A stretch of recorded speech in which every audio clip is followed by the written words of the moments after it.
Pro football is still lighting up the land, and a talented Razorback running back joins the big time with a flying leap. A stallion hoofs his way to a record, and Southern California has another hot property. Starving Chicago fans finally have a winner, and the curtain's up on a showdown in the USFL.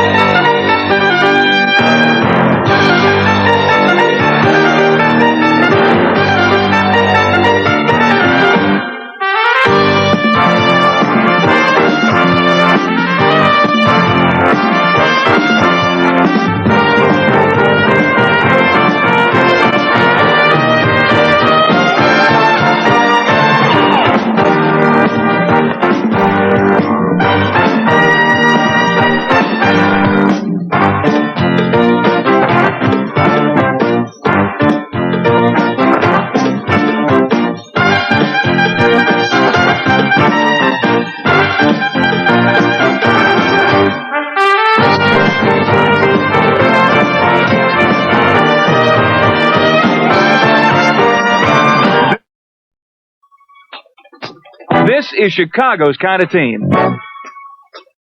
The title in town has a winner. And the blitz is stealing hearts. Chicago has blitz ball, but Washington's untouchables remain unshakable. Make sure you smile. We're going to win today, right?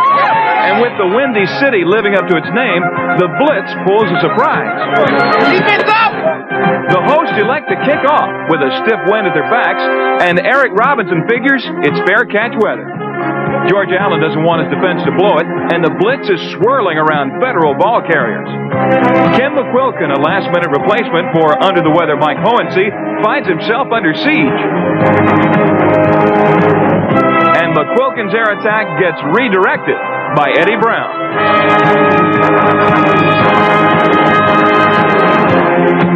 On offense, Greg Landry is finding the running game to be a windfall.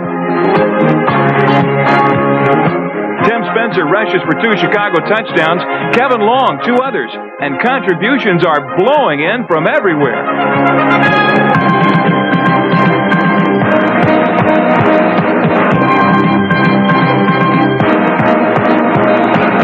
But the current blitz attack also features a wide-open passing game.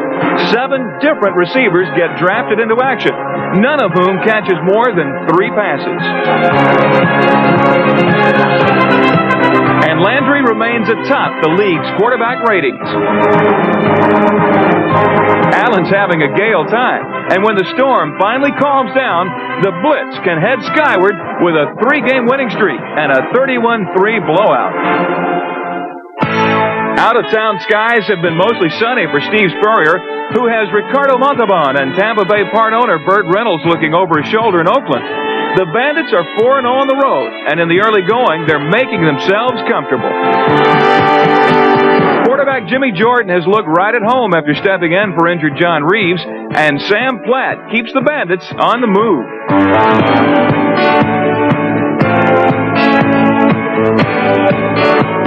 Early in the second quarter, Jordan decides he's had enough of the drive and tells wide receiver Danny Buggs to pull over. The league's second leading receiver puts Spurrier in the mood, and the Bandits go exploring for more. Eric Trevelyan is the trailblazer for Tampa, whose offense leads the league in both passing and total yardage. And the next marker on the road to a 17-0 lead is left in the trusty hands of Trevelyan. Oakland's John Ralston gets the word to Fred Basana that he's tired of having the home team's space invaded. The Bandit ball continues, though, and the souvenir hunt takes in a total of 6 turnovers.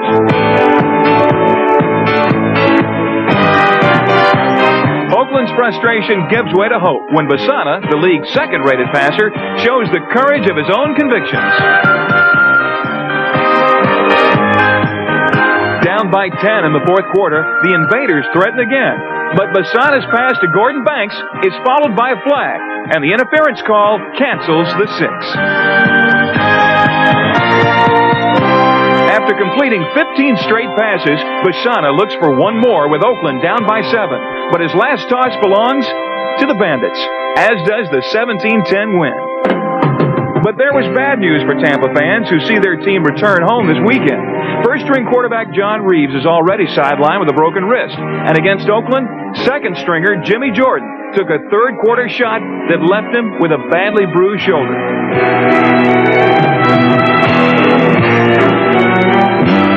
Third-stringer Nathaniel Kuhn stepped in, and if anything happens to him, Coach Steve Spurrier may have to activate himself. The battered Bandits have been plagued by injuries all year, starting with running back Ricky Williams, who's been out since week 1. But help is on the way. This week, the Bandits traded for and signed Gary Anderson, the first-round draft choice of the New Jersey Generals. Well, Gary Anderson is a Gale Sayers type of back. I'm not suggesting that he's an equal, but he's that type. He's an all-purpose guy that can run, can catch passes, can return kicks, very, very fast and very elusive. Anderson played his college ball at Arkansas, where he was a wide receiver and running back. He was a first-round pick of the San Diego Chargers, but he chose to be a runner instead of a receiver, so he signed with the Bandits. And now let's play the name game. Washington's is easy to understand. Federal's is a natural, and so is Untouchables. But what about Boston's name? Well, the Breakers come from New England's love of the sea, and of course, the Heartbreakers follow. In Chicago, everyone knows what a blitz is, and one enterprising fan came up with 20 reasons to so label Chicago's newest franchise. Birmingham owner Marvin Warner is a well-known breeder of thoroughbreds, so Birmingham Stallions was a natural. Tampa's Bandit is actually the name of a dog, which belongs to owner John Bassett's teenage daughter, Carly. The Detroit area has always had a thing for cats, and now it has lions and tigers and panthers. Oh, my! Denver was founded during the gold rush, and one of the gold's competitors was almost named the Prospectors, which finished third in the Arizona contest, which selected Wranglers.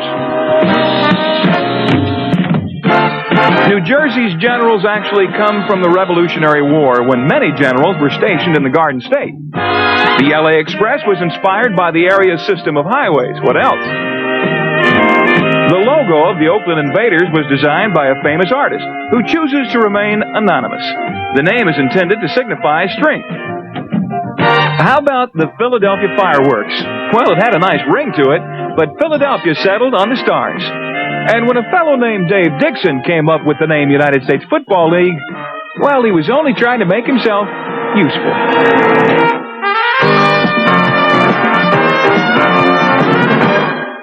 On the Meadowlands, where the Generals, who've won only once in front of the home crowd, look determined to wrap up another. A first-quarter Birmingham punt is returned deep by Mike Williams, and the Stallions' defense faces a stiff test. Bobby Scott is coming off his best game as a pro, and the Generals appear to be coming on when Scott drops back on their second play from scrimmage and spots Tom McConaughey. The Generals appear ready to show their power to the people they want to impress most, but Birmingham's Riley Dodge has a shuttle service offense that allows quarterback Bobby Lane to rest his throwing arm. Earl Gant is one of 4 Stallions to carry at least 11 times, and Birmingham's on a roll. Cornell's Ken Talton is the next messenger, and with the Stallions only a yard away from the New Jersey end zone, the idea is for the former Big Red Star to clear a path for Billy White's general delivery.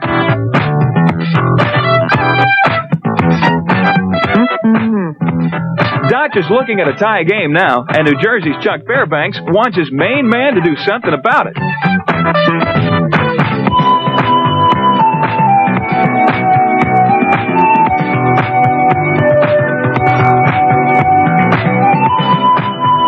But on this night, Dodge has the horses to stop Herschel Walker. Herschel never gets the chance to get going, and his least effective game as a pro nets only 28 yards on 11 carries. Now leading by 12, the Stallions methodically use up almost the entire fourth quarter. And Lane gives the Generals the runaround. Even on 4th and 2, Dodge knows what to do. Ken Dalton is the designated runner and has yet another first down.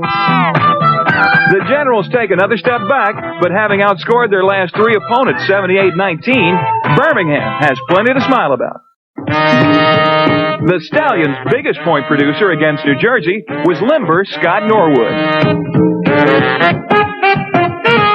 The USFL 7th leading scorer, Norwood is our toe of the week.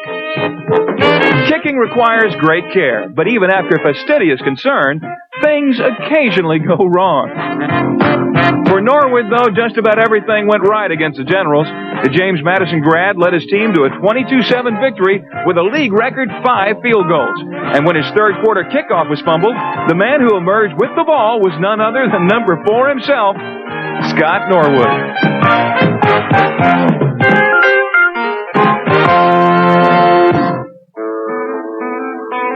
Denver coach Red Miller and Philadelphia's Jim Mora have both emerged as dynamic leaders, while the Stars' Calvin Bryant is perhaps the league's most dynamic performer.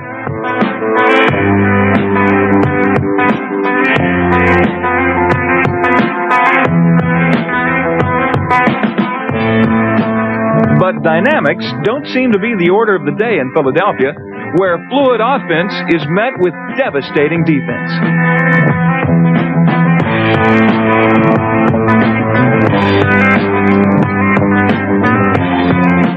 Stars quarterback Chuck Bucina feels the effect of 5 goal sacks, and Denver's defense is keeping it close.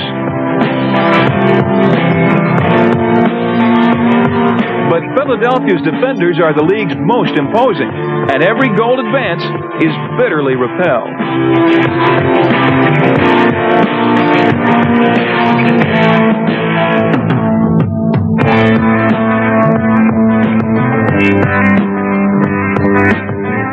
Even when Ken Johnson finds an opening, goal receivers pay dearly for their efforts.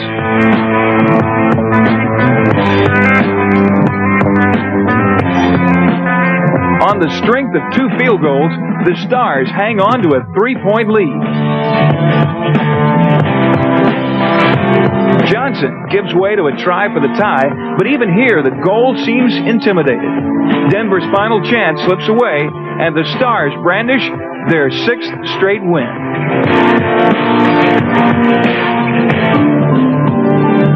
The brand of football being played in Arizona has produced unflagging support from Wrangler fans, but tearing into a kickoff date with the Michigan Panthers means tackling the 2nd longest winning streak in the league.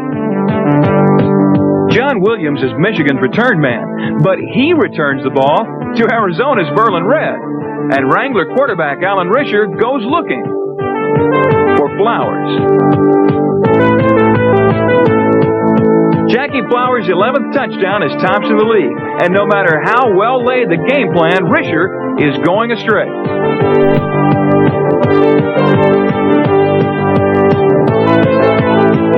Risher's big gain is Arizona's loss, and Todd Kruger is forced to replace the day's first stringer. Bobby Hebert is Michigan's first stringer, but the Panthers' unsung rookie also ends up singing the blues. In the second quarter, the bruised and battered Hebert bows to the wit and wisdom of Coach Jim Stanley, who decides a change may be needed to keep the Panther streak alive. Whit Taylor, the first player ever signed by Michigan, takes command and looks for another number 1, Anthony Carter. The Panthers' big play specialist sets up the tying touchdown, and in the third quarter, Taylor asks Carter if he can see that one again. Carter's only 2 catches are good for 109 yards, and Arizona's Doug Shively is reeling from the 1-2 punch. Michigan has a 6th-round knockout artist and fullback Ken Lacey, who delivers a 4-point Panther lead and forces the Wranglers to return to Risher. But the league's top scrambling quarterback can't escape the wrath of the league's top sacker, John Corker. Finally safe in the pocket, Risher finds another danger zone, and Andy Canavino stashes it away. Whit Taylor, who averages 40 yards per completion on the night, goes for it all. It's a game clincher to Derek Holloway, and in case you're keeping score, that's 5 straight wins for Michigan. A chief reason for the resurgence is John Corker, the Panthers linebacker, who just keeps dropping in uninvited.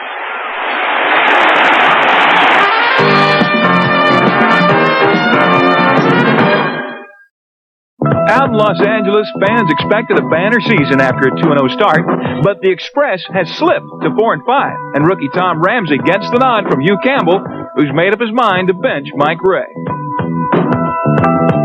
Boston's Dick Corey sticks with Johnny Walton, but Alvin Burleson plays stick 'em up with an early Walton pass.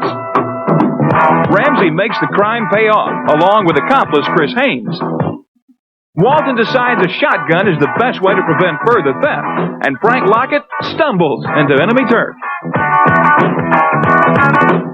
Lockett's catch keys an early field goal, and LA's offense can't get on the board.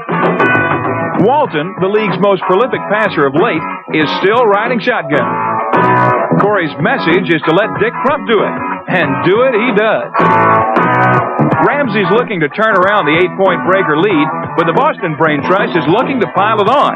A third down sack of Ramsey by Darrell Wilkerson threatens to change the backup status of Mike Ray. Ramsey's down with a bruised Achilles tendon, and Boston's Corey would like his offense to add insult to injury. But just when it seems the Breakers are ready to lower the boom, Walton hands off to Anthony Steele, who has it stolen by the LA defense. Wyman Henderson's scoop leads to an easy touchdown, and just like that, it's a 1-point game. Ramsey's heel doesn't, and now trailing by 4 with less than a minute left, Mike Ray comes back to search for Boston's Achilles. A Cinderella story is in the works, and Tony Bodie is the one Ray turns to as the clock approaches midnight. Bodie's grab leaves 24 seconds to score, but LA gets caught with a dozen men on the field and is sent back to the 6. Undeterred, Ray guns a game winner to Chris Haynes, and Corey suffers his third straight heartbreaker. LA jumps into sole possession of first place in the Pac Pacific race, and now with a 5-5 mark, the Express finally seems to be getting Coach Campbell's point. In case you missed it, the man who caught the bookends touchdown passes for LA was wide receiver Chris Haynes. Haynes came to the Express in a preseason trade with Chicago, and for 3 weeks running, he's been a central figure in LA's attack. At Notre Dame, Haynes was one of Joe Montana's favorite targets, and he set a Fighting Irish career record by gaining 21.5 yards per catch. He caught 7 touchdown passes, including the game winner in the 1978 Cotton Bowl. For the Express, Haynes has 4 touchdowns in his last 3 games, and during that stretch, he's averaged more than 100 yards per game. The talented 25-year-old is a law student, holds a black belt in karate, and is rapidly shooting towards stardom. Chicago's Greg Landry is an established star who doesn't like to have his work interrupted by overzealous defensive linemen.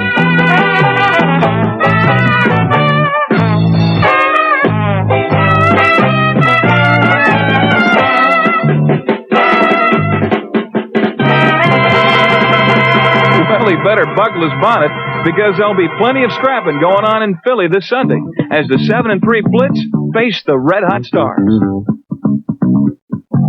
First place Philly has allowed fewer points than any team in the league, and the doghouse defense is complemented by the amazing Kelvin Bryant. With Bryant leading the way, the Stars are 9-1 and have won 6 straight.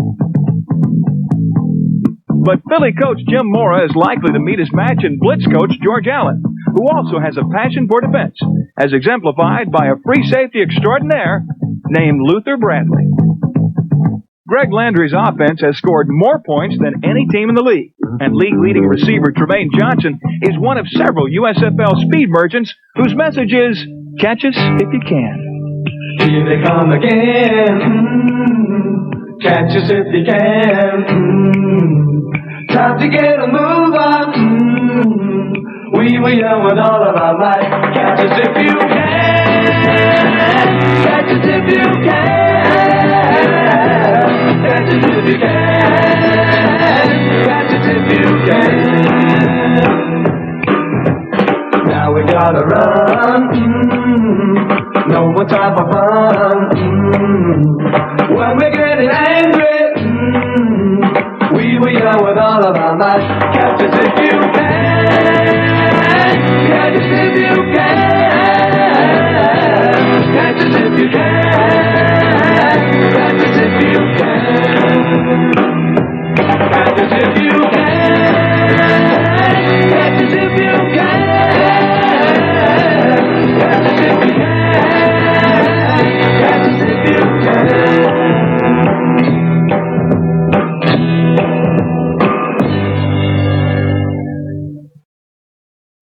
on again. Catch us if you can. Time to get a move on. We were young with all of our might. Catch us if you can. Catch us if you can. Catch us if you can. Catch us if you can. The following have provided promotional considerations and contributed to the United Way.